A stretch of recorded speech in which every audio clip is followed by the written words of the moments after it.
La reforma de 1994 es sin duda uno de los hechos más trascendentes de las últimas décadas en el sistema jurídico político argentino. La cantidad de material que se ha escrito sobre el tema y que se viene desarrollando hasta la actualidad, fundamentalmente en este año que estamos cumpliendo 30 años de esa reforma constitucional, es significativa. Ha sido muy trascendente por varias cuestiones, pero fundamentalmente porque ha sido una reforma que se ha basado en un acuerdo político que no dejó de tener en su momento cuestionamientos, pero que sin duda tuvo como base el poder salir de la oscuridad de los sucesivos golpes militares y dictaduras genocidas que tuvimos en la Argentina. Ese sin duda es su mayor valor. Hoy,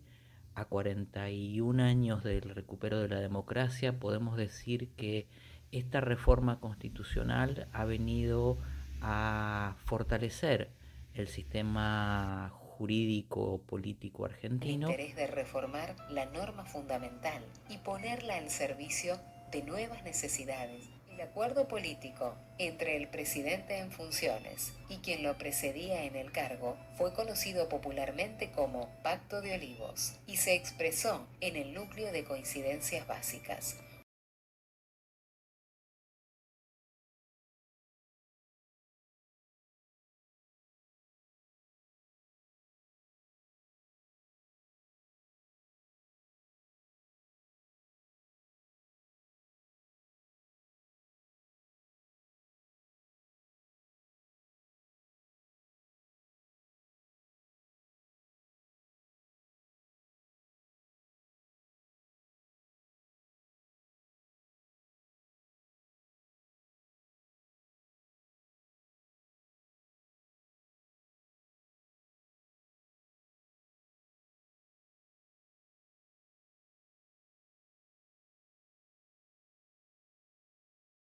El núcleo de coincidencias básicas se llamó una serie de reformas que le interesaban tanto a Menem como a Alfonsín y que se tenían que votar en bloque, es decir, todas por sí o todas por no en la futura convención constituyente.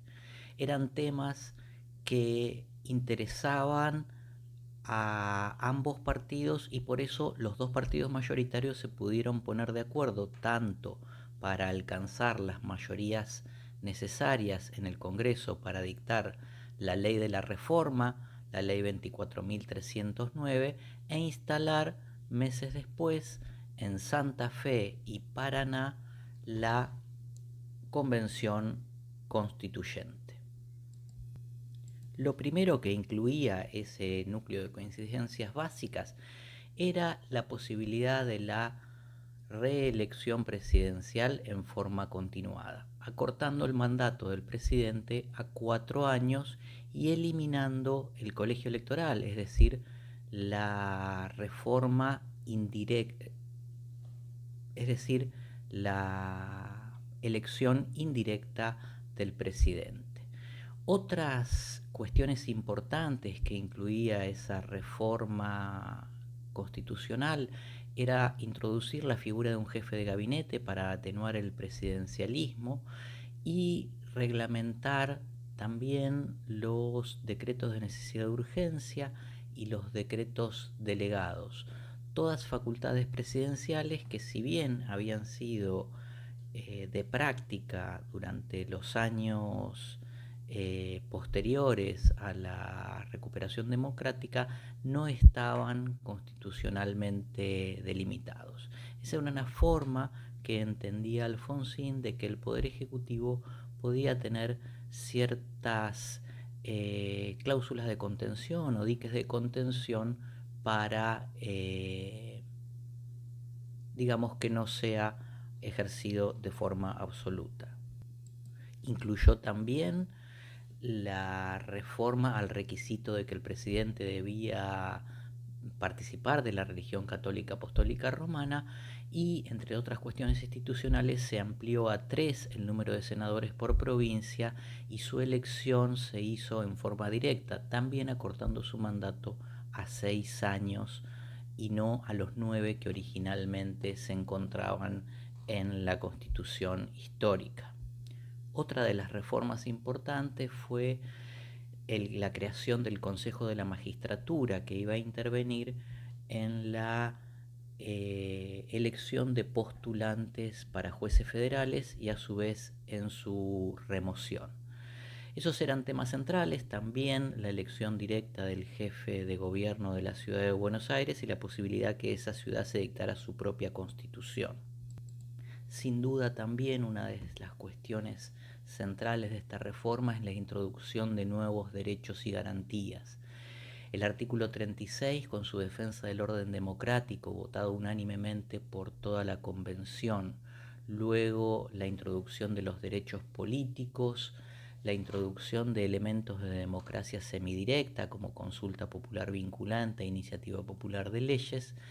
y también la introducción de los derechos de tercera generación, derecho al medio ambiente sano, derecho de los consumidores y finalmente lo que es central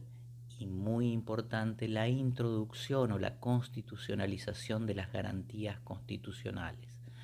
Esas garantías constitucionales que habían sido creación pretoriana en algunos casos de la Corte, como el amparo, pero que acá toman una nueva dimensión y se proyectan para el futuro. Tanto el amparo como el habeas corpus y el habeas data, y sin duda una de las cuestiones principales o centrales a 30 años vista de la reforma, que es haber dotado de diferentes tratados de derechos humanos de jerarquía constitucional, con lo cual pasan a integrar nuestro bloque de constitucionalidad y deben ser tenidos en cuenta para la interpretación de los derechos constitucionales que ya tenemos incorporados. El 22 de agosto de 1994, en el Palacio de San José de Flores de Entre Ríos, se juró finalmente esta reforma constitucional, que es muy trascendente para Argentina y que denota un cambio fundamental de nuestro rumbo político a partir de las últimas dictaduras militares.